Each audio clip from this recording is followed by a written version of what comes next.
ಪರಿಶಿಷ್ಟದೊಳಗಿದ್ದೇವೆ. ಈಗ ಪರಮಾರ್ಥವು ನಿರ್ವಿಶೇಷ ಅನ್ನುವ ಬಗ್ಗೆ ಮತಭೇದ ಉಂಟು ಅಂತ ತಿಳ್ಕೊಂಡಿದೆ. ಇವತ್ತಿನ ವಿಷಯ ಯಾವುದು? ಬ್ರಹ್ಮವು ಸಚ್ಚಿದಾನಂದವೇ ಎಂಬ ಸಿದ್ಧಾಂತದಲ್ಲಿಯೂ ಮತಭೇದ ಉಂಟು. ಯಾವುದನ್ನು ಸಲೀಸಾಗಿ ಒಪ್ಪಿಕೊಳ್ಳುವುದು ಸ್ವಭಾವ. ಈ ಮನುಷ್ಯನ ಅಹಂಕಾರ ಇದೆಯಲ್ಲ, ಅದು ಒಪ್ಪಿಕೊಳ್ಳುವುದಿಲ್ಲ ಅಷ್ಟು ಬೇಗ. ಪರಮಾತ್ಮ ಏನಿದ್ದಾನಲ್ಲ, ಅಷ್ಟು ಬೇಗ ಯಾವುದನ್ನು ಸಲೀಸಾಗಿ ಒಪ್ಪಿಕೊಳ್ಳುವುದಿಲ್ಲ. ಇದು ಬರೀ ಈಗ ಐತಿ ಅಂತಲ್ಲ, ಸನಾತನ ಧರ್ಮದಿಂದನೂ ಈಗ ಭಿನ್ನ ಭಿನ್ನ ಅಭಿಪ್ರಾಯಗಳು. ಇದು ವ್ಯವಹಾರದೊಳಗಷ್ಟೇ ಇಲ್ಲ, ವೇದಾಂತದೊಳಗೂ ಭಿನ್ನಾಭಿಪ್ರಾಯಗಳು ಅನೇಕ ರೂಪದ. ಯಾಕಂದ್ರೆ ಅವರವರ ಬುದ್ಧಿ ಮಟ್ಟಕ್ಕೆ ಅನುಸರಿಸಿಕೊಂಡು ಅವರು ಹೇಳೋರು. ಈಗ ಆಗಬಾರದು ಅಂತನ ಶಂಕರರು ಸಾರ್ವತ್ರಿಕ ಪರಿಪೂರ್ಣಾನುಭವವನ್ನ ಹಿಡ್ಕೊಳ್ರಿ, ಅದು ಯಥಾರ್ಥ ಇರ್ತತಿ ಅಂತ ಅವರು ಎಲ್ಲರ ಬರೆದ ಬ್ರಹ್ಮಸೂತ್ರ ಭಾಷ್ಯ ಬರೆದಾರ.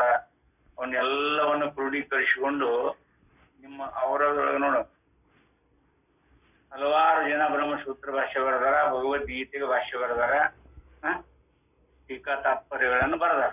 ಆದ್ರೆ ಅದು ಸಾರ್ವತ್ರಿಕ ಪರಿಪೂರ್ಣಾನುಭವದೊಳಗೆ ಇರ್ಲಾರ್ದಕ್ಕ ಅವ್ರ ಅಭಿಪ್ರಾಯನ ಬೇರೆ, ಇವ್ರ ಅಭಿಪ್ರಾಯನ ಬೇರೆ. ಸೂತ್ರ ಒಂದೇ ಇರ್ತದೆ. ಅವ್ರ ಬುದ್ಧಿಗೆ ತೋಚಿದ್ದು ಅವ್ರು ಬರೆದಿರ್ತಾರೆ, ಇವ್ರ ಬುದ್ಧಿಗೆ ತೋಚಿದ್ದು ಇವ್ರು ಬರೆದಿರ್ತಾರೆ. ಖರೆ ಅದನ್ನು ಒಪ್ಕೊಂಡು ಅವ್ರವ್ರ ಬುದ್ಧಿ ಮಟ್ಟಕ್ಕೆ ಅನುಸರಿಸಿಕೊಂಡು ಬರೆದಾರ. ಸಾಧಕರಿಗೆ ಇದೆಷ್ಟು ಗೊಂದಲ.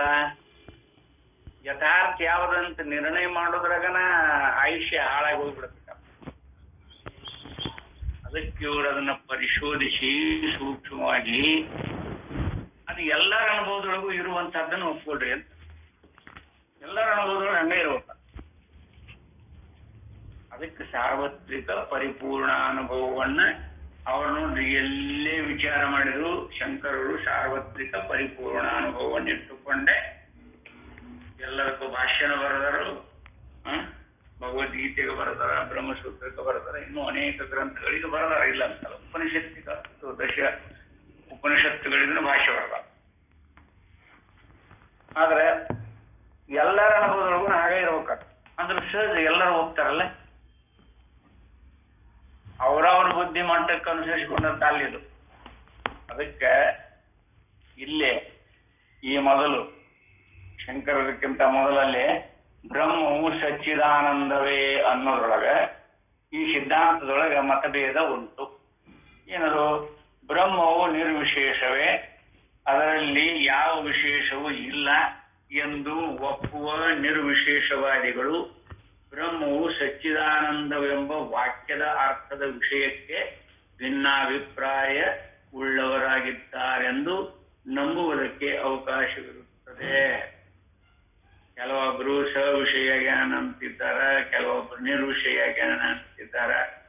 ಅವ್ರು ಒಪ್ಕೊಂಡಿಲ್ಲ, ಆದ್ರೆ ನಿರ್ವಿಶೇಷವಾಗಿ ಇದ್ದಾನ ಅಂತ ಸಾರ್ವತ್ರಿಕ ಪರಿಪೂರ್ಣ ಅನುಭವದಲ್ಲಿ ಪರ್ಯವಸಾನ ಮಾಡಿಕೊಂಡು ಹೇಳ್ತಾರೆ. ಇಲ್ಲಿ ಏಕೆಂದರೆ ಬ್ರಹ್ಮವು ಸವಿಶೇಷವೋ ನಿರ್ವಿಶೇಷವೋ ಎಂಬ ವಿಷಯವನ್ನು ಚರ್ಚಿಸುವುದಕ್ಕೆ ಹೊರಟ ಶಂಕರಾಚಾರ್ಯರು ವೇದಾಂತ ಮೀಮಾಂಸಾ ಶಾಸ್ತ್ರದ ಉಭಯ ಲಿಂಗಾಧಿಕರಣದ ಭಾಷ್ಯದಲ್ಲಿ ಬ್ರಹ್ಮವು ಸರ್ವಕರ್ಮನು, ಸರ್ವಕಾಮನು, ಸರ್ವಗಂಧವುಳ್ಳವನು, ಸರ್ವರಸವುಳ್ಳವನು ಅಂತ ಚಾಂದೋಗ್ಯ ಉಪನಿಷತ್ತು ಹೇಳ್ಕೊಂಡು ಬಂದ ಅಂದಮೇಲೆ ಎಂದು ವರ್ಣಿಸಿರುವ ವಾಕ್ಯದಿಂದ ಸವಿಶೇಷ ರೂಪವು ವಸ್ತುವೆಂದು ತೋರುತ್ತದೆ. ಬ್ರಹ್ಮ ವಸ್ತು ಹೇಗೈತಿ ಅಂತಂದ್ರೆ ಸವಿಷಯ. ಯಾಕಂದ್ರೆ ಸರ್ವ ಕಾಮನು, ಸರ್ವ ಕರ್ಮನು, ಸರ್ವ ಗಂಧವುಳ್ಳವನು, ಸರ್ವ ರಸವುಳ್ಳವನು ಅಂದ್ರೆ ಇಂದ್ರಿಯಾದಿಗಳಿಂದನೂ ಕೂಡ್ಕೊಂಡ ತೋರ್ತಾನ ಅನ್ನಂಗ ಆಗ್ತದೆ ಎಂದು ವರ್ಣಿಸಿರುವ ವಾಕ್ಯದಿಂದ ಸವಿಶೇಷ ರೂಪದ ವಸ್ತುವೆಂದು ತೋರುತ್ತದೆ. ಇನ್ನ ಬ್ರಹ್ಮವು ಪ್ರಾಧಾನ್ಯಕದಾಗ ಏನ್ ಹೇಳ್ತಾರೆ? ಅಸ್ಥೂಲವು, ಅನೂನವು, ಹೃಸ್ವ ಅದೀರ್ಘ ನೋಡಿ ಇಲ್ಲಿ ಎಂದು ಮುಂತಾಗಿ ವರ್ಣಿಸಿರುವ ವಾಕ್ಯದಲ್ಲಿ ನಿರ್ವಿಶೇಷವಾದ ಪರಮಾರ್ಥವೇ ಅದು ಎಂದು ತೋರುತ್ತದೆ. ಹಿಂಗೆ ಎರಡೂ ರೂಪದೊಳಗೆ ತೋರ್ತತೆ, ಸವಿಷಯದೊಳಗೂ ತೋರ್ತತಿ, ನಿರ್ವಿಷಯದೊಳಗೂ ತೋರ್ತತಿ ಅಂತ ಅಭಿಪ್ರಾಯ ಪಟ್ಟ. ಯಾರು ವೇದಾಂತಿಗಳಲ್ಲೇನ ಈ ರೀತಿ ಭೇದದ, ಮತ್ತೆ ಯಾರೋ ಒಬ್ಬರಲ್ಲಿ ಏನು ವ್ಯಾಖ್ಯಾನಕಾರರೊಳಗಾಗ್ಲಿ ಇದರಲ್ಲೆಲ್ಲ ವೇದಾಂತಿಗಳೊಳಗನ ಈ ಭೇದ ನೋಡಲ್ಲ. ಅದಕ್ಕೆ ಆದರೆ ಇವೆರಡೂ ಬ್ರಹ್ಮದ ಪರಮಾರ್ಥ ರೂಪವೆಂದು ಒಪ್ಪುವುದಕ್ಕಾಗುವುದಿಲ್ಲ. ಇವೆರಡನ್ನು ನಾವು ಹಿಂಗೆ ಒಪ್ಕೋಬಹುದೇನು ಅಂತಂದ್ರೆ ಅದು ಒಪ್ಲಿಕ್ಕಾಗುವುದಿಲ್ಲ. ಏಕೆಂದರೆ ಒಂದೇ ವಸ್ತುವಿಗೆ ಹೀಗೆ ಒಂದಕ್ಕೊಂದು ವಿರುದ್ಧವಾಗಿರುವ ಎರಡು ರೂಪಗಳು ಇರುವುದು ಸಾಧ್ಯವಿಲ್ಲ. ಹೇಗೆ ಒಪ್ಕೊಳ್ಳೋದು ಇದನ್ನ? ಸವಿಷಯ ಅಂತ ಒಪ್ಕೋತಿರೋ, ನಿರ್ವಿಷಯ ಅಂತ ಒಪ್ಕೋತಿರೋ? ಅದಕ್ಕೆ ಯಾಕಂದ್ರೆ ಒಂದೇ ವಸ್ತುವಿಗೆ ಹೀಗೆ ಒಂದಕ್ಕೊಂದು ವಿರುದ್ಧವಾಗಿರುವ ಎರಡು ರೂಪಗಳು ಇರುವುದು ಸಾಧ್ಯವಿಲ್ಲ. ಹಾಗಾದರೆ ಉಪಾದಿಯ ನಿಮಿತ್ತದಿಂದ ಒಂದೇ ಆಕಾಶವು ಘಟಾಕಾಶ, ಕರಕಾಕಾಶ ಎಂದು ಮುಂತಾಗಿ ಬೇರೆ ಬೇರೆಯಾಗಿರುವಂತೆ ಬ್ರಹ್ಮವು ಬೇರೆ ಬೇರೆಯ ಉಪಾದಿಗಳಿಂದ ಸವಿಶೇಷವಾಗಿರಬಹುದಲ್ಲ. ಸವಿಶೇಷವಾದಿಗಳು ಆಕಾಶ ಘಟಾಕಾಶ ಅಂತ ಕರೀತಾರೆ, ಪಟಾಕಾಶ ಅಂತ ಕರೀತಾರೆ, ಕರಕಾಕಾಶ ಅಂತ ಕರೀತಾರೆ, ಮೇಘಾಕಾಶ, ಜಲಾಕಾಶ.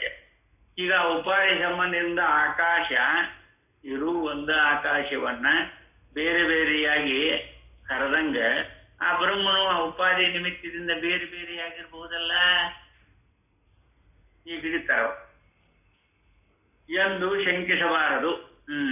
ಬ್ರಹ್ಮವು ಬೇರೆ ಬೇರೆ ಉಪಾದಿಗಳಿಂದ ಸವಿಶೇಷವಾಗಿರಬಹುದಲ್ಲ ಎಂದು ಶಂಕಿಸಬಾರದು. ಅದು ಯಥಾರ್ಥ ಅನುಭವಕ್ಕೆ ಬರುವುದಿಲ್ಲ. ಏಕೆಂದರೆ ಯಾವ ವಸ್ತುವಿನ ಸ್ವಭಾವವು ಉಪಾದಿಯ ನಿಮಿತ್ತದಿಂದ ಬೇರೆ ಬೇರೆಯಾಗಲಾರದೋ, ಉಪಾದಿಯಿಂದ ಅದು ಬೇರೆ ಬೇರೆಯಾಗಲಾರದೋ. ಸ್ಫಟಿಕ ಮಣಿಯು ಸ್ವಚ್ಛವಾಗಿರುವ ಸ್ವಭಾವದ್ದೆಂದು ನಿಶ್ಚಯವಾಗಿರುವಾಗ, ಸ್ಫಟಿಕ ಮಣಿ ಸ್ವಚ್ಛವಾಗಿರುವ ನಿಶ್ಚಯವಾಗಿರುವಾಗ ಅದು ಕೆಂಪು ಅರಗೆ ಮುಂತಾದ ಉಪಾದಿಯ ನಿಮಿತ್ತದಿಂದ ಕೆಂಪು ಅರಗಿನ ಮೇಲೆ ಅದನ್ನ ಇಟ್ಟರು ಅಂದ್ರೆ ಆ ಉಪಾದಿಯ ನಿಮಿತ್ತದಿಂದ ಕೆಂಪು ಇರುವಂತೆ ಅದು ತೋರಿದ ಮಾತ್ರದಿಂದ ಯಾರಾದರೂ ಸ್ಫಟಿಕವು ಕೆಂಪಾಗಿಯೇ ಇರುವುದೆಂಬುದು ನಿಶ್ಚಯಿಸುವರೇ? ಸ್ಫಟಿಕ ಮಣಿನ ಇದು ಕೆಂಪು ಐತಿ ಅಂತ ಏನಾದ್ರು ಯಾರಾದ್ರೂ ನಿಶ್ಚಯ ಮಾಡ್ಕೊಳ್ಳಿ ಸಾಧ್ಯನೋ? ಅಲ್ವಲ್ಲ. ಅದಕ್ಕೆ ಅದು ತೋರಿದ ಮಾತ್ರದಿಂದ ಯಾರಾದರೂ ಸ್ಫಟಿಕವು ಕೆಂಪಾಗಿ ಇರಬಹುದೆಂದು ನಿಶ್ಚಯಿಸುವರೇ? ಸ್ಫಟಿಕವು ಉಪಾದಿಯಿಂದ ಕೆಂಪಾಗಿ ತೋರುವುದು ಹೇಗೆ ಭ್ರಾಂತಿ ಮಾತ್ರವೋ, ಅದು ಬರೀ ಭ್ರಾಂತಿ, ಸ್ಫಟಿಕ ಮನೆ ಬರೀ ಭ್ರಾಂತಿ ಮಾತ್ರವೋ, ಹಾಗೆ ಬ್ರಹ್ಮವು ಪೃಥ್ವಿಯೇ ಮುಂತಾದ ಉಪಾದಿಗಳ ನಿಮಿತ್ತದಿಂದ ಸವಿಶೇಷವಾಗಿರುವುದು. ಇದಲ್ಲದೆ ಉಪಾದಿಗಳು ಅವಿದ್ಯೆಯಿಂದ ಕಲ್ಪಿತವಾಗಿರುವ ಹೊರತು ನಿಜವಾಗಿರುವುದಿಲ್ಲ. ಉಪಾದಿಗಳು ಅವಿದ್ಯಾ ನಿಮಿತ್ತದಿಂದ ಕಲ್ಪಿತ ಆಗಿವೆ ವಿನಃ ಅವು ಯಥಾರ್ಥವಾಗಿ ನಿಜವಾಗಿರುವವಲ್ಲ. ಆದ್ದರಿಂದ ಬ್ರಹ್ಮವು ನಿರ್ವಿಶೇಷವೆಂಬುವುದೇ ಸಿದ್ಧಾಂತ. ಅದು ಉಪಾದಿ ನಿಮಿತ್ತದಿಂದ ಹಾಗೆ ಕಂಡ್ರು ಅದನ್ನ ಹಾಗಂತ ನಿಶ್ಚಯ ಮಾಡ್ಲಿಕ್ಕೆ ಆಗೋದಿಲ್ಲಲ್ಲ. ಹಾಗಣ ಇಲ್ಲ ಅಂದ್ರೆ ಎಂದು ಸೂತ್ರ ಭಾಷ್ಯದೊಳಗೆ ನಿರ್ಣಯಿಸಿರುತ್ತಾರೆ. ಆಚಾರ್ಯರು ಈ ಸಂದರ್ಭದಲ್ಲಿ ತಮಗಿಂತ ಪೂರ್ವದಲ್ಲಿದ್ದ ಬೇರೆಯ ವೃತ್ತಿಕಾರರು ಕೊಟ್ಟ ಮತವನ್ನು ವಿಮರ್ಶಿಸಿ ಖಂಡಿಸಿರುತ್ತಾರೆ. ವೃತ್ತಿಕಾರರು ಅಂತಾಗ್ಯಾರ ಅವರು ನೋಡಲಿ, ಅದಕ್ಕೆ ಅವರನ್ನ ಇಲ್ಲೇ ಖಂಡಿಸಿರುತ್ತಾರೆ. ಆ ವೃತ್ತಿಕಾರರು ಮೇಲೆ ಹೇಳಿರುವ ಅಧಿಕರಣಕ್ಕೆ ತಾತ್ಪರ್ಯವನ್ನು ಮಾಡುವಾಗ ಬ್ರಹ್ಮವು ಯಾವ ವಿಶೇಷಣಗಳು ಇಲ್ಲದ ಒಂದೇ ಆಕಾರವಾಗಿದೆಯೇ ಅಥವಾ ಅದರಲ್ಲಿ ವಿಶೇಷ ಪ್ರಪಂಚವು ಇದೆಯೇ, ಅದರಲ್ಲಿ ಯಾವ ವಿಶೇಷವೂ ಇಲ್ಲವೆಂದು ಗೊತ್ತಾದ ಮೇಲೂ ಅದು ಬರಿಯ ಎರವಿನ ರೂಪವಾಗಿದೆಯೇ ಅಥವಾ ಅರಿವಿನ ರೂಪವಾಗಿದೆಯೇ ಅಥವಾ ಎರವು ಅರಿವು ಈ ಎರಡರ ರೂಪವುಳ್ಳದ್ದೇ ಎಂದು ವಿಚಾರ ಮಾಡುವುದಕ್ಕೆ ಹೊರಟಿದ್ದರು. ಇಲ್ಲೇ ಯಥಾರ್ಥವಾಗಿ ವೃತ್ತಿಕಾರರು ಮೇಲೆ ಹೇಳಿರುವ ಅಧಿಕರಣಕ್ಕೆ ತಾತ್ಪರ್ಯವನ್ನು ಮಾಡುವಾಗ ಬ್ರಹ್ಮವು ಯಾವ ವಿಶೇಷಣಗಳು ಇಲ್ಲದ ಒಂದೇ ಆಕಾರವಾಗಿದೆಯೇ ಅಥವಾ ಅದರಲ್ಲಿ ವಿಶೇಷ ಪ್ರಪಂಚವೂ ಇದೆಯೇ? ಬ್ರಹ್ಮದೊಳಗ ನೋಡದ ಸವಿಷಯತ್ವದಿಂದ ಕೂಡಿಕೊಂಡು ತೋರಿತೆಲ್ಲ ಪೃಥ್ವಿಯಾಗಿ ತೋರಿಸಿ, ಜಲ ಆಗಿ ತೋರಿತ, ಆಕಾಶ ಎಲ್ಲವೂ ಪರಮಾತ್ಮನ ಇರುವಿನಿಂದೊಡಗೂಡೆ ತಾನೆ ಇದೆಲ್ಲ ಕಂಡಿರೋದು. ಅಂದಮೇಲೆ ಅದನ್ನ ಯಾಕೆ ಹಂಗ ಸವಿಷಯ ಅಂತ ಒಪ್ಕೋಬಾರ್ದು ನೀವು ಅಂತ ಕೇಳ್ತಾನ. ಅಥವಾ ಇರವು ಅರಿವು ಎರಡೂ ರೂಪವುಳ್ಳದ್ದೇ, ಪ್ರಪಂಚದ ಇರುವಿಕೆಯಾಗಲಿ ಆ ರೂಪ ಆಗಲಿ ಎರಡೂ ಕೂಡ ಇದ್ದೇನದು ಎಂದು ವಿಚಾರ ಮಾಡುವುದಕ್ಕೆ ಹೊರಟಿದ್ರು. ಇದನ್ನು ಖಂಡಿಸಿ ಶಂಕರಾಚಾರ್ಯರು ಈ ವಿಚಾರವನ್ನು ಎತ್ತುವುದಕ್ಕೆ ಕಾರಣವಿಲ್ಲ. ಏಕೆಂದರೆ ಬ್ರಹ್ಮವು ಬರೀ ಇರುವೇ ಅರಿವಲ್ಲ ಎಂದಾಗಲಿ ಬರೀ ಅರಿವೇ ಇರವಲ್ಲ ಎಂದಾಗಲಿ ಹೇಳುವುದಕ್ಕೆ ಆಗುವುದೇ ಇಲ್ಲ. ಇರವಂದ್ರು ಅರಿವ, ಅರಿವಂದ್ರು ಇರುವ. ಏಕೆಂದರೆ ಇರುವೇ ಅರಿವು, ಅರಿವೇ ಇರುವು ಎಂದು ನಿರ್ಣಯಿಸಿರುತ್ತಾರೆ. ಹೀಗೆ ವಿಧಿಮುಖದಿಂದ ಮತ್ತು ನಿಷೇಧ ಮುಖದಿಂದ ಎರಡೂ ವಾಕ್ಯಗಳು ನಿರ್ವಿಶೇಷ ವಸ್ತುವನ್ನೇ ಹೇಳಬಹುದೆಂಬ ವೇದದ ವಾದದಲ್ಲಿಯೂ ಅಭಿಪ್ರಾಯ ಭೇದಗಳಿದ್ದವೆಂದು ಗೊತ್ತಾಗುತ್ತದೆ. ಅಂತೂ ಅವ ಸವಿಷಯನೋ ನಿರ್ವಿಷಯನೋ ಅಂತ ವೇದದೊಳಗನು ಕೂಡ ಈ ಭೇದಾರಿಗಳು ಉಂಟು ಅಂತ ಹೇಳ್ತಾರೆ. ಇನ್ನ ಇದ್ರದ್ದು ಉಪಸಂಹಾರ ಹೇಳ್ತಾರೆ. ಈ ಅವತರಣಿಕೆ ಇಲ್ಲಿ ತನಕ ಅವತರಣಿಕೆ ಹೇಳ್ಕೊಳ್ತಾನಲ್ಲ, ಅದರ ಉಪಸಂಹಾರ. ಉಪನಿಷತ್ತುಗಳ ಪ್ರತಿಪಾದನೆಯನ್ನು ಪರಿಶೀಲಿಸಬೇಕಾದದ್ದು ಅವಶ್ಯ. ಇಂದಿನ ಕಿರಣದಲ್ಲಿ ನಾವು ವಿವರಿಸಿರುವ ಮತಭೇದಗಳು ಶಾಂಕರ ಭಾಷ್ಯದ ವಿಚಾರಗಳು ಓದುಗರಿಗೆ ಬೇಗನೆ ಅರ್ಥವಾಗುವುದರಲ್ಲಿ ಸ್ವಲ್ಪ ತೊಡಕಾಗಬಹುದು. ಆದರೆ ಇಷ್ಟನ್ನು ಮಾತ್ರ ಇಲ್ಲಿ ನೆನಪಿಟ್ಟರೆ ಸದ್ಯಕ್ಕೆ ಸಾಕಾಗುತ್ತದೆ. ಪರಮಾರ್ಥವು ಸಚ್ಚಿದಾನಂದ ರೂಪವಾಗಿದೆ ಎಂಬ ಅಭಿಪ್ರಾಯಕ್ಕೂ ಅದು ನಿರ್ವಿಶೇಷವೇ ಆಗಿದೆ ಎಂಬ ವಿಷಯಕ್ಕೂ ವೇದಾಂತಿಗಳಲ್ಲಿ ವಿವಾದ ಉಂಟು. ಪರಮಾರ್ಥ ಆತ್ಮತತ್ವ ಸತ್ ಚಿತ್ತ ಆನಂದ ಸಚ್ಚಿದಾನಂದ ಸ್ವರೂಪದಿಂದೊಡಗೂಡಿತಿ ಅಂತ ಅಭಿಪ್ರಾಯ ಮಾಡುವುದಕ್ಕೂ ಅದು ನಿರ್ವಿಶೇಷವಾಗಿ ಐತಿ ಅನ್ನೋದಕ್ಕೂ ತುಂಬಾ ವ್ಯತ್ಯಾಸದ ನೋಡ್ಬೇಕು. ಸತ್ ಚಿತ್ತ ಆನಂದ ಶಬ್ದಾದಿಗಳನ್ನ ಬಳಸಿಕೊಂಡು ಅವು ರೂಪಾದಿಗಳನ್ನು ಕಲ್ಪಿಸ ಅಲ್ಲಿ ಯಾವುದು ಸದ್ಯ ಪರಮಾರ್ಥವು ಸಚ್ಚಿದಾನಂದ ರೂಪವಾಗಿದೆ ಎಂಬ ಅಭಿಪ್ರಾಯಕ್ಕೂ ಅದು ನಿರ್ವಿಶೇಷವೇ ಆಗಿದೆ ಎಂಬ ವಿಷಯಕ್ಕೂ ವೇದಾಂತಿಗಳಲ್ಲಿ ವಿವಾದ ಉಂಟು. ಅದು ನಿರ್ವಿಶೇಷವೇ ಎಂದು ಶಂಕರಾಚಾರ್ಯರವರ ಸಂಪ್ರದಾಯದವರು ನಿರ್ಣಯಿಸಿರುತ್ತಾರೆ. ಈ ಸಿದ್ಧಾಂತವು ಪೂರ್ಣಾನುಭವಕ್ಕೂ ವ್ಯಾಪಕ ಯುಕ್ತಿಗೂ ಅನುಗುಣವಾಗಿದೆ ಎಂದು ನಾವು ಇಂದಿನ ಸಂಪುಟದಲ್ಲಿ ಅವಸ್ಥಾತ್ರಯ ಪರೀಕ್ಷೆಯ ಪ್ರಕ್ರಿಯೆಯನ್ನು ವಿಸ್ತಾರವಾಗಿ ಪರಿಶೀಲಿಸಿ ತೋರಿಸಿಕೊಟ್ಟಿರುತ್ತೇವಾದರೂ ಅದು ಉಪನಿಷತ್ ಸಮ್ಮತವಾದ ಸಿದ್ಧಾಂತವೇ ಎಂದು ಉಪನಿಷತ್ತಿನಲ್ಲಿ ಈ ನಿರ್ವಿಶೇಷ ಬ್ರಹ್ಮಾತ್ಮವಾದವನ್ನು ಬಗೆ ಬಗೆಯ ಪ್ರಕ್ರಿಯೆಗಳಿಂದ ತೋರಿಸಿಕೊಟ್ಟಿದೆ ಎಂದು ಶಂಕರಾಚಾರ್ಯರ ಹಾಗೆ ಈಚೆಗೂ ಬೇರೆ ಬೇರೆ ವೇದಾಂತ ಪ್ರಸ್ಥಾನಗಳು ಹುಟ್ಟಿಕೊಂಡು ಅನೇಕ ಮತಭೇದಗಳಿಗೆ ಎಡೆ ಕೊಟ್ಟಿದ್ದರು.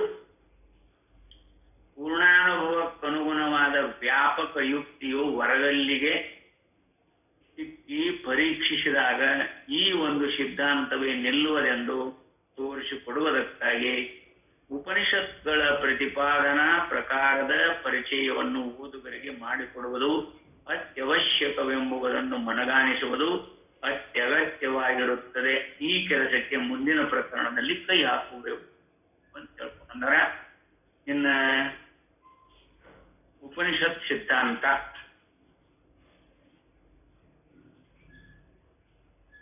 ಇನ್ನ ವಿಷಯದೊಳಗೆ ಪ್ರವೇಶ ಆಗ್ತಾರ. ಅದಕ್ಕಿಲ್ಲೇ ವೇದಾಂತದಲ್ಲಿರುವ ಪರಮಾರ್ಥ ತತ್ವವನ್ನು ಪೂರ್ವಕಲ್ಪದಲ್ಲಿ ತಿಳಿಸಲಾಗಿದೆ. ಇದನ್ನು ಪ್ರಶಾಂತನಲ್ಲದವನಿಗೆ ಹೇಳಿಕೊಡತಕ್ಕದ್ದಲ್ಲ. ಮನಸ್ಸಿಲ್ಲದವನಿಗಾಗಲಿ ಶಿಷ್ಯನಲ್ಲದವನಿಗಾಗಲಿ ತಿಳಿಸಿಕೊಡತಕ್ಕದ್ದಲ್ಲ. ಯಾವನಿಗೆ ದೇವರಲ್ಲಿ ಪರಭಕ್ತಿ ಇರುವುದೋ, ದೇವರಲ್ಲಿರುವಂತೆಯೇ ಗುರುವಿನಲ್ಲಿಯೂ ಇರುವುದೋ ಅಂಥ ಮಹಾತ್ಮನಿಗೆ ಈ ಹೇಳಿದ ವಿಷಯಗಳು ಹೊಳೆಯುವವು. ಇಲ್ಲ ಅಂದ್ರೆ ಹೊಳೆಯುವುದಿಲ್ಲ, ಏನೋ ಅನರ್ಥ ಮಾಡಿಕೊಂಡು ಈಗ ಹೋಗ್ತಾರೆ. ಅದಕ್ಕೆ ಇಲ್ಲೇ ಇರಲಿ, ಇಲ್ಲಿ ಉಪನಿಷತ್ತು ವಾಕ್ಯಗಳನ್ನ ಬಳಸಿಕೊಂಡು ವೇದಾಂತ ಅಂದ್ರೆ ಯಾವುದು ನಿಷೇಧ ರೂಪದ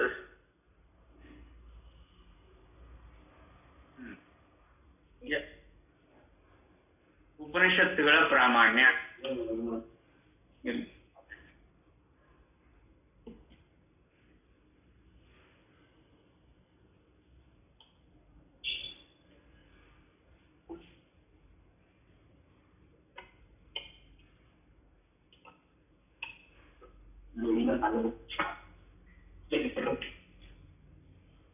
ಸಣ್ಣ ಪುಸ್ತಕ ಕೊಡ್ರಿ, ಚಿಕ್ಕ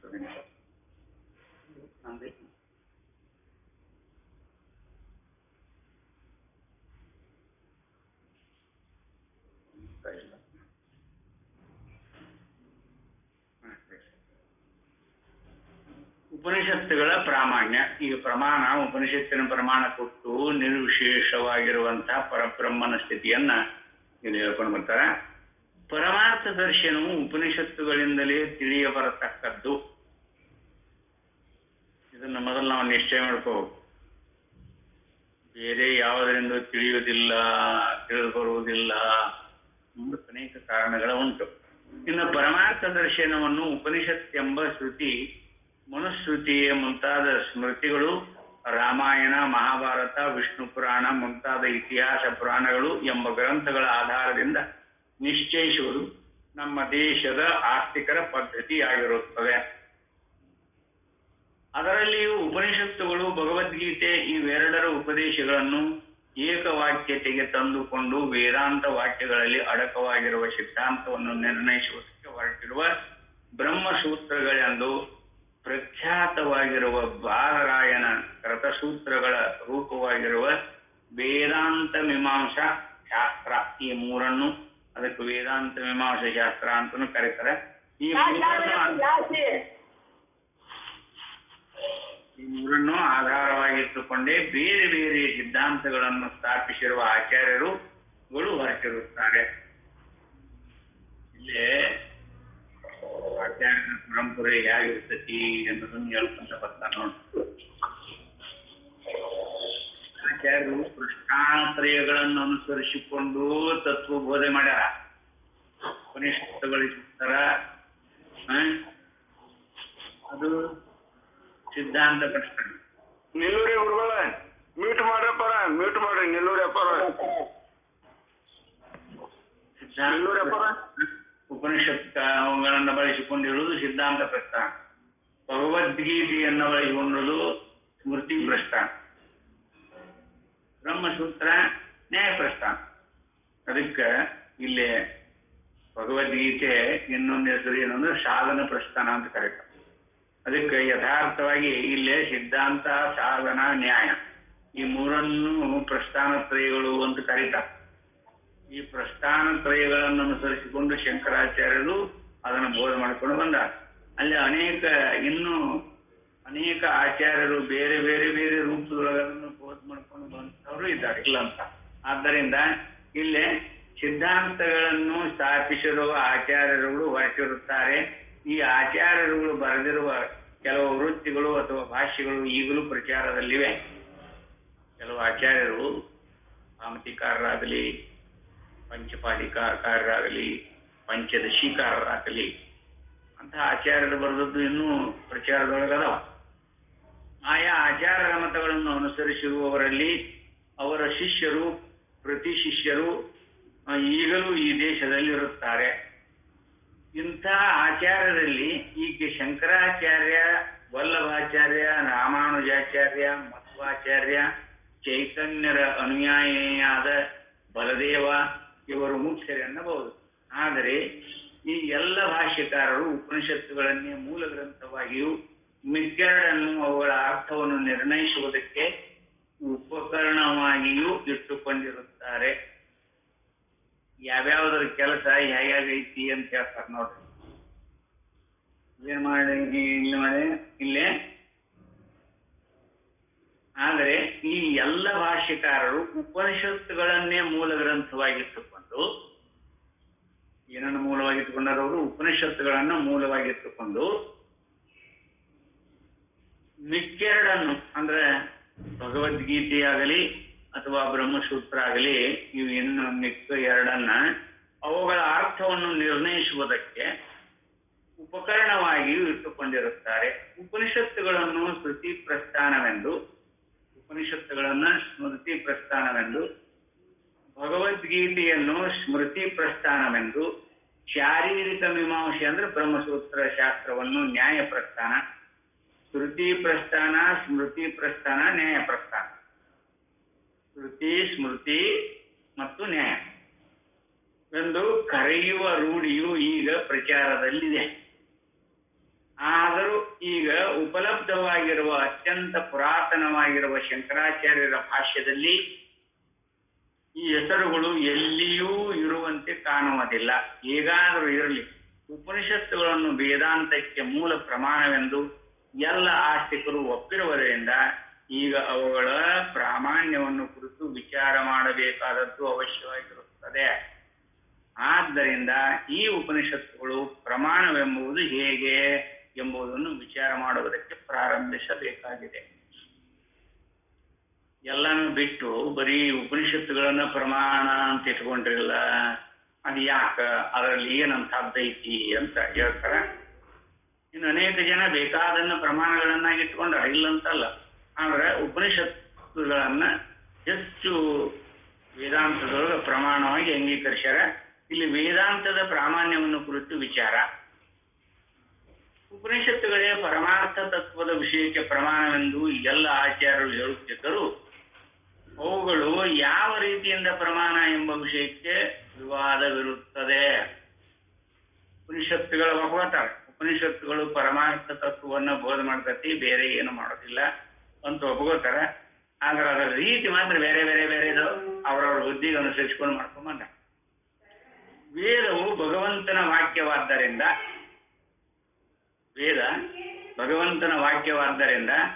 ಪ್ರಮಾಣ ಎಂದು ಕೆಲವು ದರ್ಶನಕಾರರು ಅವು ಯಾರೊಬ್ಬರು ರಚಿಸಿದ ಗ್ರಂಥಗಳಲ್ಲ, ಪುರುಷನು ರಚಿಸಿದ್ದರೆ ಪುರುಷನ ದೋಷಗಳು ಅವನ ವಾಕ್ಯಕ್ಕೆ ಅಂಟಬಹುದಾದ್ದರಿಂದ ಅವುಗಳು ಪ್ರಮಾಣವೋ ಅಲ್ಲವೋ ಎಂಬುದನ್ನು ಪ್ರತ್ಯಕ್ಷವೇ ಮುಂತಾದ ಪ್ರಮಾಣಾಂತರದಿಂದ ನಿಶ್ಚಯಿಸಬೇಕಾಗುವುದಾದ್ದರಿಂದ ಅವು ಸ್ವತಃ ಪ್ರಮಾಣವಾಗಲಾರವು. ವೇದ ಭಗವಂತನ ರಚಿಸ್ಯಾನ ಅಂತ, ಅದು ಇಂಥವ್ರ ಬರದಾನ ಅಂತ ಇಲ್ಲ. ಭಗವಂತ ಹೇಗೆ ರಚಿಸ್ತಾನ ನೋಡಲ್ಲಿ, ಅಲ್ಲಿ ಬಹಳ ಮಾರ್ಮಿಕದು. ಭಗವಂತನ ವಾಕ್ಯವಾದ್ದರಿಂದ ಋಷಿಮುನಿಯಾದಿಗಳು ತಪಸ್ಸು ಮಾಡುವಾಗ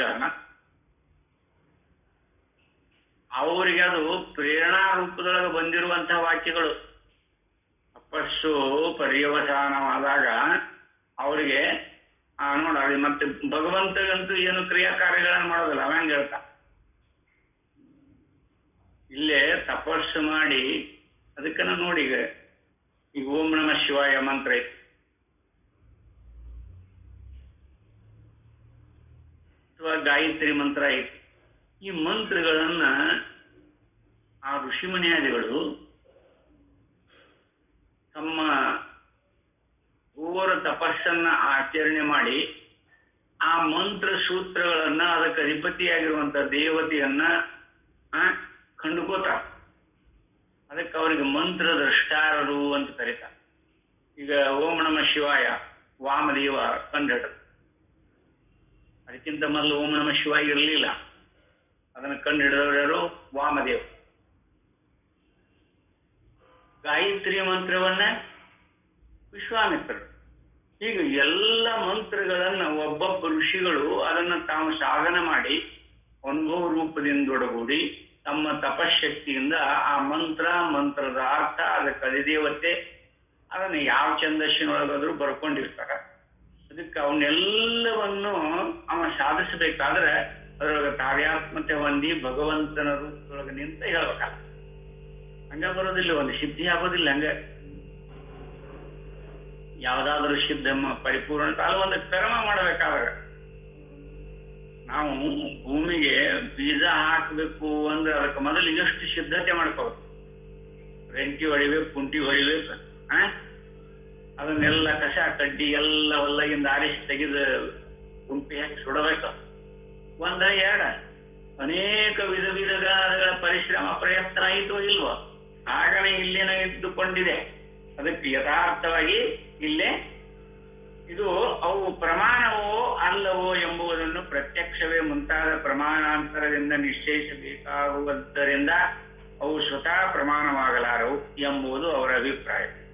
ಈಶ್ವರನು ನಿರ್ದೋಷನಾದ್ದರಿಂದ ಅವನ ವಾಕ್ಯದಲ್ಲಿ ಇತರ ಪುರುಷರ ವಾಕ್ಯಗಳಿಗೆ ತಟ್ಟುವ ದೋಷಗಳನ್ನು ಶಂಕಿಸುವುದು ಸರಿಯಲ್ಲವೆಂದು ಈಶ್ವರನ ವಾಕ್ಯಗಳೇ ವೇದಗಳು ಎಂಬ ವಾದಿಗಳು.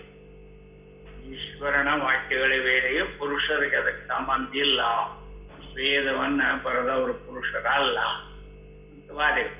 ಇದಕ್ಕೆ ಪ್ರತಿಯಾಗಿ ಹೇಳಬಹುದಾದರೂ ಯಾರ ವಾಕ್ಯವಾದರೂ ಪ್ರಮಾಣವಾಗಬೇಕಾದರೆ ಅದನ್ನು ಪ್ರತ್ಯಕ್ಷಾದಿಗಳಿಂದ ಪರೀಕ್ಷಿಸದೆ ಮೇಲೆಯೇ ಪ್ರಮಾಣವೆಂದು ಹೇಳಿ ಹಿಡಿಯುವುದು ಎಂದು ಅಪೌರುಷೇಯವಾದಿಗಳು ಅಪೌರುಷೇಯವಾದಿಗಳು ಅಂತಿದ್ದಾರೆ. ಅವರು ಹೇಳ್ತಾರೆ, ಅವರು ನೋಡವೆಲ್ಲ ಅಪೌರುಷ ವೇದಗಳು ಉಪನಿಷತ್ತುಗಳು ಅಪೌರುಷ ಇಂಥವರ ಬರದಾರಂತೇಳೇನಿಲ್ಲ. ಮತ್ತು ಉಪನಿಷತ್ತು ವೇದದೊಳಗೆ ಬರುವಂತವಲ್ವಾ, ವೇದದ ಅಂತ್ಯಭಾಗದೊಳಗೆ ಬರುವಂತವು, ವೇದದೊಳಗೆ ಬರದಾರ. ಆದ್ರೆ ವೇದವ್ಯಾಸರು ವೇದಗಳನ್ನ ಬರೆದಾರ, ಅದಕ್ಕೆ ವೇದವ್ಯಾಸರು ವೇದಗಳನ್ನ ಬರೆದಿಲ್ಲ. ಅವರು ವೇದಗಳನ್ನ ವಿಭಜನೆ ಮಾಡ್ಯಾರ. ಎಲ್ಲವೂ ಋಗ್ವೇದದ ಅಂತರ್ಗತನೇ ಇದ್ದು, ಮೊದಲು ಒಂದೇ ಇತ್ತು. ಅದರಾಗ ಭಾಗಗಳನ್ನು ಮಾಡ್ಕೊಂಡು ಇವರು ನಾ ಯಜುರ್ವೇದಿ, ನಾ ಅಥರ್ವಣವೇದಿ, ನಾ ಕೃಷ್ಣ ಯಜುರ್ವೇದಿ ಅಂತ ಇವ್ರು ಏನೇನು ಹೇಳ್ಕೊತಿದ್ರು. ಆದ್ರೆ ಅವಾಗಿನ ಸಾಧಕರ ಧಾರಾಢ್ಯತೆಯನ್ನ, ಮನೋ ಇಂದ್ರಿಯ ನಿಗ್ರಹಾದಿಗಳನ್ನು ನಾವು ಮೆಚ್ಕೋಬಹುದು. ಯಾಕಂದ್ರೆ 3-4 ಲಕ್ಷ ಶ್ಲೋಕಗಳನ್ನ ಕಿವಿಯಿಂದ ಕೇಳಿ ಹಂಗ ಕಂಠಪಾಠ ಮಾಡಿ ಹಂಗ ಹೇಳ್ತಿದ್ರಂತ. ಅವು ಲಿಪಿ ಇತ್ತು ಇಲ್ಲೋ ಗೊತ್ತಿಲ್ಲ. ಒಬ್ಬರ ಕರ್ಣದಿಂದ ಒಬ್ಬರಿಗೆ ಕರ್ಣ ಪ್ರಸಾದ ಅಂತೇಳಿ ಮಾಡ್ಕೊಂಡ ನೋಡು, ಕರ್ಣ ಪ್ರಸಾದ ಅಂತ ಸ್ತೋತ್ರ. ಅದು ಯಥಾರ್ಥವಾಗಿ ಇಲ್ಲಿ ಪರಂಪರೆ ಅದು ಬರ್ತಾ ಮಾರ್ಪಟ್ಟು ಬೇರೆ ರೂಪದೊಳಗಾಗಿದೆ. ಆದ್ರೆ ಅಲ್ಲಿ ಏಕಾಂತದೊಳಗ ಗುರು ಶಿಷ್ಯನಿಗೆ ಬೋಧ ಮಾಡುವಾಗ ಅದು ಮತ್ತೊಬ್ಬರಿಗೆ ಕೇಳಿರಬಾರ್ದು, ಆ ರೂಪದೊಳಗೆ ಬೋಧ ಮಾಡ್ತಿದ್ರು. ಅಲ್ಲೇ ಈಗ ಯಾರಾದ್ರೂ ಈ ವೇದಗಳನ್ನು ಹೇಳ್ಬೇಕಾದ್ರೆ ಯಾರು ಲಿಪಿ ಇಲ್ಲ, ಅವ ಕೃಷ್ಣ ಎದುರು ನೋಡು ಋಗ್ವೇದಿ, ನಾ ಋಗ್ವೇದಿ ಅಂತ ಕೇಳ್ತಾನ, ನಾ ಸಾಮವೇದಿ, ನಾ ಸಾಮಗ, ಏನಿಂದು ಸಾಮಗ ನೋಡ ಶಿಷ್ಯ ಸಾಮಗ ಅಂದ್ರೆ ಹೇಳೋದಕ್ಕೆ ಸ್ಟಾರ್ಟ್ ಮಾಡ್ತಾನ. ವಿಸ್ತಾರವಾಗಿ ಆ ಸಾಮವೇದದ ಶ್ಲೋಕಗಳನ್ನು ಹೇಳಕ್ ಪ್ರಾರಂಭ ಮಾಡ. ಅವಾಗ ಇವೆಲ್ಲವೂ ಬರೀ ಕರ್ಣದಿಂದ ಕರ್ಣಕ್ಕೆ ಅವ್ರ ಬಾಯಿಯಿಂದ ಹೇಳಿದ್ದನ್ನು ಅವರು ಕಂಠಪಾಠ ಮಾಡಿಕೊಂಡು ಹಾಗಾಗಿತ್ತು. ಹಿಂದ್ಗಡೆ ಅದಕ್ಕೆಲ್ಲ ಲಿಪಿ ಉತ್ಪತ್ತಿ ಅಥವಾ ಮಾತಿರ್ಲಿ. ಈಗ ನಮಗಂತೂ ಅತ್ಯಂತ ಸೌಕರ್ಯನ, ನಾವೇನಷ್ಟು ಅವರಷ್ಟು ಕಷ್ಟಪಡಬೇಕಾಗಿಲ್ಲ. ಅಲ್ಲ, 3 ಲಕ್ಷ ಗಟ್ಲೆ ಒಂದೊಂದು ವೇದದ ಶ್ಲೋಕಗಳದವ, ಅವನಷ್ಟು ಕಂಠಪಾಠ ಮಾಡ್ತಿದ್ರಲ್ಲ. ಅವ್ರ ಸ್ಮರಣ ಶಕ್ತಿ ಹೇಗಿತ್ತು ನೋಡ್ರಿ. ಈಗ ನಮ್ದು ಬೆಳಿಗ್ಗೆ ಮಾತಾಡಿದ್ದು ಮಧ್ಯಾಹ್ನದಾಗ ಕೇಳಿದ್ರೆ ಇರುವುದಿಲ್ಲ. ನಮ್ಮ ಸ್ಮರಣ ಶಕ್ತಿ ಹಂಗೈತಿ, ಅವ್ರ ಸ್ಮರಣ ಶಕ್ತಿ ಹಂಗೈತಿ. ಲಕ್ಷೋಪಲಕ್ಷ ಗಟ್ಲೆ ಅವರು ಅವನ ಸ್ಮೃತಿ ಪಟಲದೊಳಗೆ ಇಟ್ಕೋತಿದ್ರು ಅಂದ್ರೆ ಅವರ ಸ್ಮರಣ ಶಕ್ತಿ, ಅವರ ಇಂದ್ರಿಯ ಧಾರಾಢ್ಯತೆ ಹೇಗಿತ್ತು ನೋಡ್ರಿ. ಅದಕ್ಕೆ ಅಲ್ಲೇ ಇದಕ್ಕೆ ಪ್ರತಿಯಾಗಿ ಪ್ರತ್ಯಕ್ಷಾದಿಗಳ ಪರೀಕ್ಷೆಯ ಮೇಲೆ ಪ್ರಮಾಣವನ್ನು ಹಿಡಿಯುವುದು ಉಚಿತ ಎಂದು ಅಪೌರುಷೇಯವಾದಿಗಳು ಬೇರೊಂದು ಪ್ರಮಾಣವನ್ನು ತಿಳಿಸುವುದಕ್ಕೆ ಯೋಗ್ಯವಾದದ್ದನ್ನೇ ವೇದವು ಹೇಳುವುದಾದರೆ ಅದು ಅನುವಾದವಾಗುವುದೇ ಹೊರತು ನೇರಾಗಿ ತಾನೇ ಪ್ರಮಾಣವಾಗುವುದಿಲ್ಲ.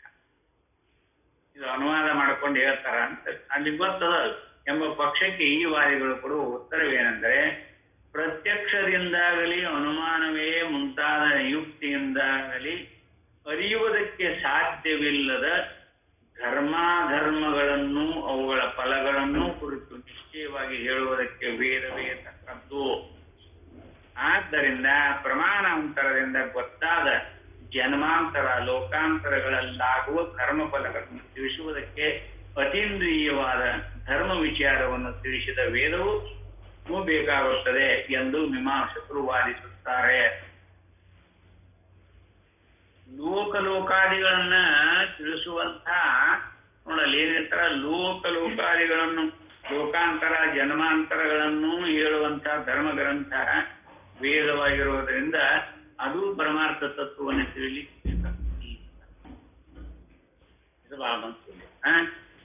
ಇನ್ನು ವೇದಗಳ ಕರ್ಮಕಾಂಡದ ಪ್ರಮಾಣಕ್ಕೂ ಉಪನಿಷತ್ತುಗಳ ಪ್ರಮಾಣಕ್ಕೂ ವೈಲಕ್ಷಣ್ಯವಿದೆ.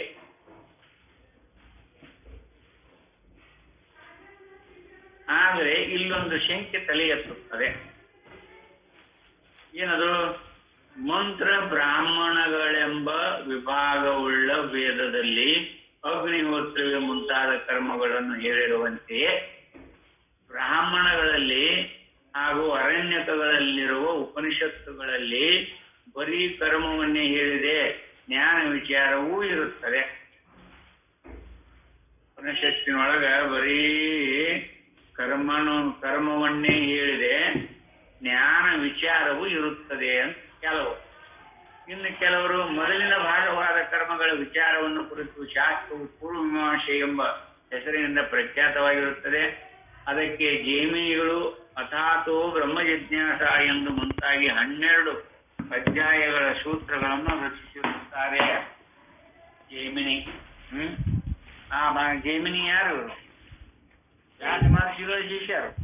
ಆ ಭಾಗದಲ್ಲಿ ಉಪನಿಷತ್ತುಗಳಲ್ಲಿ ಹೇಳಿರುವ ಜ್ಞಾನದ ವಿಚಾರವನ್ನು ಮಾಡಿಯೇ ಇರುವುದಿಲ್ಲ. ಆ ಜ್ಞಾನವನ್ನು ಮುಂದಿನ ವೇದಾಂತ ಮೀಮಾಂಸೆಯಲ್ಲಿ ಬಾದರಾಯಣರು ಉಪನಿಷತ್ತುಗಳಲ್ಲಿರುವ ಬ್ರಹ್ಮವನ್ನು ಕುರಿತೇ ವಿಚಾರವನ್ನು ಮಾಡಿರುತ್ತಾರೆ. ಅವರು ಉತ್ತರ ಮೀಮಾಂಸೆಯು ಅಥಾತೋ ಬ್ರಹ್ಮ ಜಿಜ್ಞಾಸ ನೋಡ, ಅಥಾತೋ ಬ್ರಹ್ಮ ಜಿಜ್ಞಾಸ, ಅಥಾತೋ ಧರ್ಮ ಜಿಜ್ಞಾಸ ಅಂತ ಜೈಮಿನಿಯವರು ಹೇಳಿದ್ರು. ಅದು ವೇದದೊಳಗಿರುವಂತಹದ್ದ. ಅಥಾತೋ ಧರ್ಮ ಜಿಜ್ಞಾಸ ಅಂತ ಹೇಳಿದ್ರು. ಇವರು ಅಥಾತೋ ಬ್ರಹ್ಮ ಜಿಜ್ಞಾಸ ಅಂತ ಹೇಳಿದ್ರು. ಎಂಬ ಸೂತ್ರದಿಂದ ಪ್ರಾರಂಭವಾಗಿ 4 ಅಧ್ಯಾಯಗಳಲ್ಲಿಯೂ ಪ್ರಧಾನವಾಗಿ ಜ್ಞಾನದ ವಿಚಾರವೇ ಇರುತ್ತದೆ. ಪ್ರತ್ಯಕ್ಷಾದಿಗಳಿಗೆ ನಿರುಕ್ತದ ಧರ್ಮವನ್ನು ಮಾತ್ರವೇ ವೇದದಲ್ಲಿ ಹೇಳಿದ್ದರೆ ಹೀಗೇಕೆ 2 ಮೀಮಾಂಸೆಗಳು ಉಂಟಾದವು? ವೇದ ಕರ್ಮನ ಹೇಳೈತಿ ಅಂತಿಲ್ಲ. ವೇದದ ಅಂತ್ಯ ಭಾಗದೊಳಗ ಉಪನಿಷತ್ತುಗಳನ್ನ ಆಧಾರವಾಗಿಟ್ಟುಕೊಂಡು ಅಲ್ಲೇ ಅಥಾತೋ ಬ್ರಹ್ಮ ಜಿಜ್ಞಾಸಕ್ಕೂ ಇದ್ರಾಗ ಅವಕಾಶ ಐತಿ, ಬ್ರಹ್ಮ ಜಿಜ್ಞಾಸ ಮಾಡ್ಲಿಕ್ಕೆ ಉಂಟು ಅಂತ ಹೇಳ್ಕೊಂಡ್ ಬಂದದ. ಅಲ್ಲಿ ಬ್ರಹ್ಮ ಜಿಜ್ಞಾಸನು ಹೇಳೈತಿ, ಧರ್ಮ ಜಿಜ್ಞಾಸನು ವೇದದೊಳಗೆ ಹೇಳೈತಿ. ಇದನ್ನ ಎರಡನ್ನು ಎಲ್ಲರೂ ಒಪ್ಕೋಬೇಕು. ವೇದ ಧರ್ಮ ಜಿಜ್ಞಾಸನು ಹೇಳೈತಿ, ಮತ್ತೆ ಬ್ರಹ್ಮ ಜಿಜ್ಞಾಸನು ಹೇಳೈತಿ. ಆದ್ರೆ ಎರಡನ್ನು ಕೂಡಿಸಿ ಮಾತ್ರ ವ್ಯವಹಾರ ಮಾಡಬಾರ್ದು.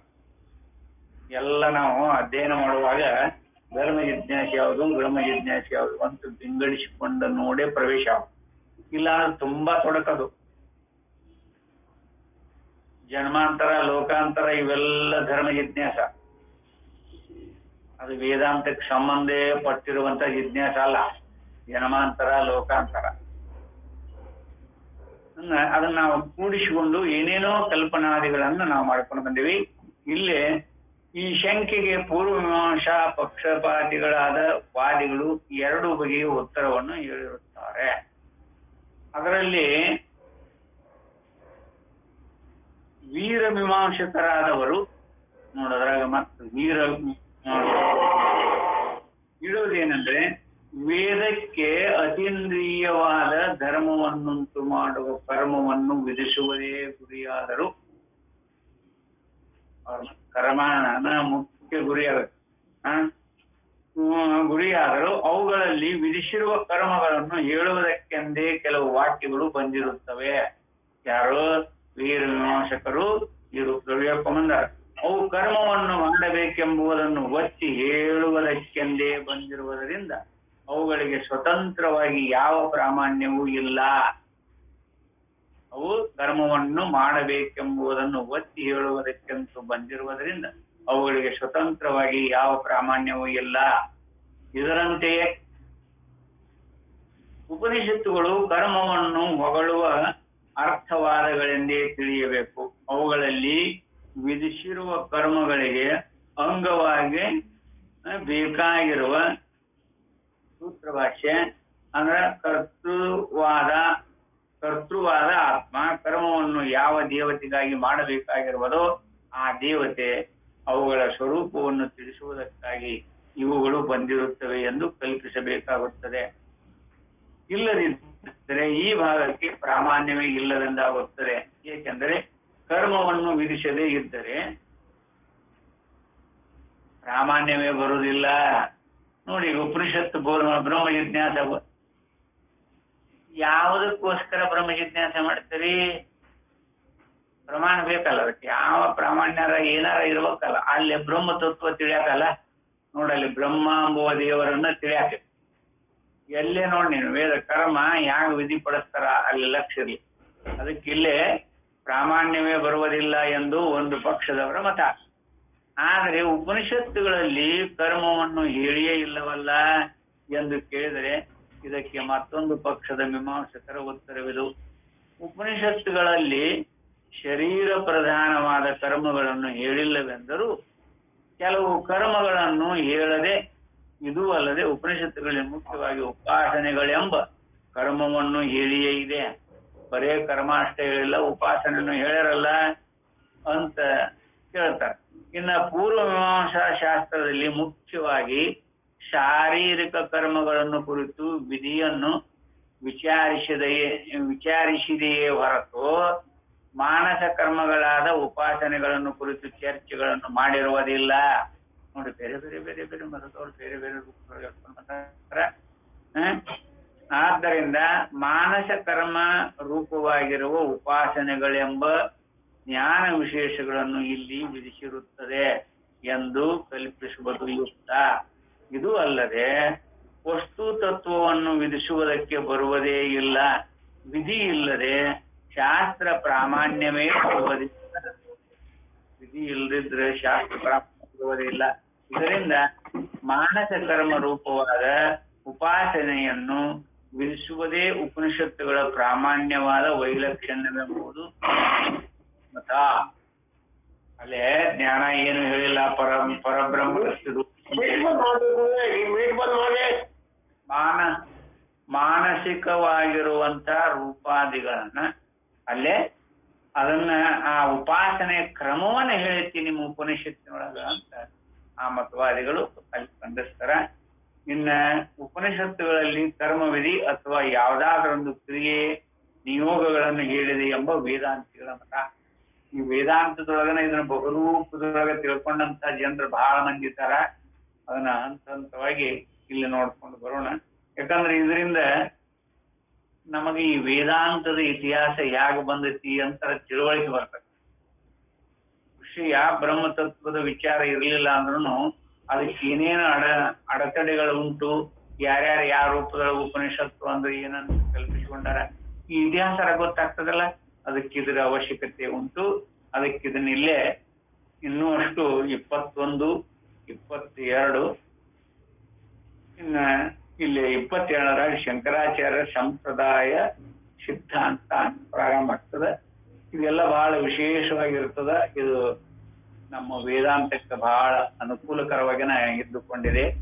ಇದನ್ನು ಓದ್ಕೊಂಡು ಬರೋಣ ಅಂತೇಳಿ ಇವತ್ತಿನ ಈ ಉಪನ್ಯಾಸಕ್ಕೆ ವಿದಾಯ ಹೇಳುತ್ತೇನೆ. ಹರಿ ಓಂ ತತ್ಸತ್. ಓಂ